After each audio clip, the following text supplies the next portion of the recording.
Ahmedabad crime બ્રાન્ચે Vatva વિસ્તારમાં વજનકાટામાં technical ચેડા કરી સ્ક્રેપ ખરીદીમાં કરોડો રૂપિયાની છેતરપિંડી કરતી એક હાઈટેક ગેંગનો પર્દાફાશ કર્યો છે. પોલીસે આ મામલે 7 આરોપીઓની ધરપકડ કરી છે, જ્યારે ગેંગનો માસ્ટરમાઇન્ડ સહિત 5 શખ્સો હજુ ફરાર છે. આ ટોળકી છેલ્લા 3 થી 4 વર્ષથી ગુજરાત સહિત મધ્યપ્રદેશ, મહારાષ્ટ્ર અને રાજસ્થાનમાં સક્રિય હતી.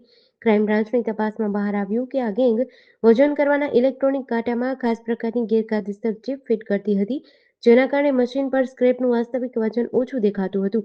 આરોપીઓ પાસે વિશિષ્ટ રિમોટ કંટ્રોલ હતા, જેના દ્વારા તેઓ પોતાની મરજી મુજબ વજન ઘટાડી ખોટી વજન ચીટી કઢાવતા હતા. ઓછું વજન બતાવી સસ્તા ભાવે સ્ક્રેપ ખરીદી અન્ય વેપારીઓને વેચી દઈ કંપનીઓ અને સ્ક્રેપયાર્ડને મોટું આર્થિક નુકસાન પહોંચાડતા હતા. આ ઠગ ગેંગ વ્યવસ્થિત નેટવર્ક દ્વારા કામ કરતી હતી. વોન્ટેડ માસ્ટરમાઇન્ડ રજનીશ કશ્યપ જે ચીપ પૂરી પાડતો હતો, હેમંત કુમાર અને સંકેત રાવલ કંપનીઓનો સંપર્ક કરતા હતા, જ્યારે વિજય ઠાકોર અને મનીષ રબારી ટેન્ડર ભરવાનું કામ કરતા હતા. ઠગાઈથી મેળવેલો સામાન વિનોદ, મુકેશ અને સુનિલ પટણી અન્ય વેપારીઓને વેચતા હતા. પોલીસે આરોપીઓ પાસેથી કુલ 19 લાખ રૂપિયાથી વધુનો મુદ્દામાલ જપ્ત કર્યો છે. એટલે આપણે જેટલા બી ભોગ ગુજરાત રાજ્ય અને ગુજરાતના કેટલાક પડોશી રાજ્યો જેવા કે MP, રાજસ્થાન અને મહારાષ્ટ્ર એના વિવિધ જગ્યાઓ ઉપર જેટલા પણ સળિયાના અથવા સ્ક્રેપના વેપારીઓ છે તેમની સાથે એકચ્યુઅલ વજનમાં છેડખાની કરી તેમને આર્થિક નુકસાન પહોંચાડતો હોવાની એક માહિતી અમને મળેલ, જેની ઉપર હ્યુમન સોર્સ અને ટેકનિકલ સોર્સથી કામ કરેલ. તે દરમિયાન અમને માહિતી મળેલ કે આ ગેંગ સાથે સંકળાયેલા કેટલાક મેમ્બરો કોઈ એક ચોક્કસ જગ્યાએ મળવાના છે, તો એ જગ્યાએ અમે વોચ રાખી રેડ કરી આ ગેંગ સાથે સંકળાયેલા ટોટલ 7 આરોપીઓને અમે એરેસ્ટ કરેલા છે, જેમાં છે હેમંત કુમાર, સંકેત રાવલ, વિજય ગોવિંદ ઠાકોર, મનીષ રબારી, વિનોદ પટણી, મુકેશ પટણી અને સુનિલ પટણી.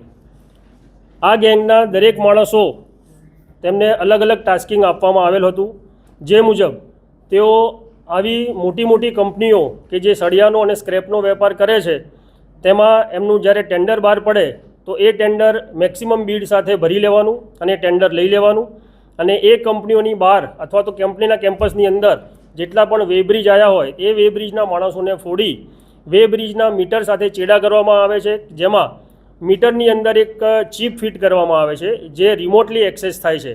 તો જ્યારે પણ લોડેડ ગાડી એ વેબ્રિજ ઉપર આવે ત્યારે તેના એકચ્યુઅલ વજન કરતાં ઓછું વજન બતાવે, જે રિમોટલી એ લોકો પહેલેથી જ 5 કે 10 ટન ઓછું કરી નાખતા હોય.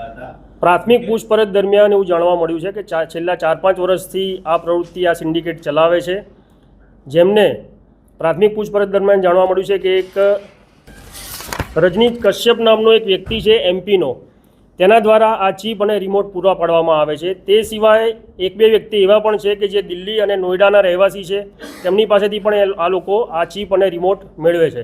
હાલ તો કોઈનો આ ગુનાને લગતો કોઈ ગુનાહિત ઇતિહાસ જાણવામાં નથી આવ્યો, પણ આમાંથી ઘણા એક જ સમાજના છે અને એકબીજાની જોડે આ કામથી સંકળાયેલા હતા. એ દરમિયાન એકબીજાની ઓળખાણ થઈ અને એ દરમિયાન આ લોકો આ સિન્ડિકેટ ચાલુ કરી. આમાં અત્યારે 6 જણા વોન્ટેડ દર્શાયા છે. હેમંત રાવલ. પ્રાથમિક પૂછપરછ દરમિયાન આ લોકોએ કન્ફેસ કર્યું છે કે ગુજરાત, મહારાષ્ટ્ર, રાજસ્થાન અને MPમાં ઘણી બધી જગ્યાએ લોકોએ આ પ્રકારનું કામ કર્યું છે. તો એમના ડિટેલ ઇન્વેસ્ટિગેશન દરમિયાન જે પણ ભોગ બનનાર છે તેમને બોલાવી અને કાયદેસર કાર્યવાહી કરીશું. આ ચીપની મૂળ કિંમત પૂછપરછ દરમિયાન જાણવા મળ્યું કે 40,000 થી 50,000 રૂપિયા હોય છે, અને એ ચીપ જે આવે છે એ રિમોટ સાથે એટેચ હોય છે, વાયરલેસ.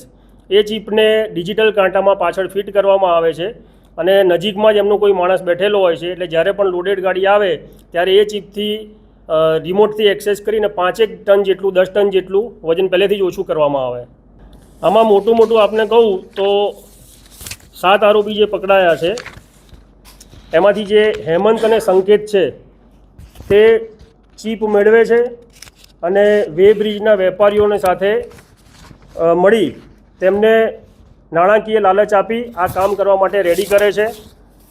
પછી વિજય ઠાકોર અને મનીષ રબારી જે છે તે કંપનીના માણસોને અંદર ફોડવાનું કામ કરે છે, અને આ બધો જ ખરીદાયેલો અથવા તો આ રીતે મેળવેલો માલ જેનો નિકાલ કરવા માટે વિનોદ, મુકેશ અને સુનિલ પટણી એ આમાં સંડોવાયેલા છે.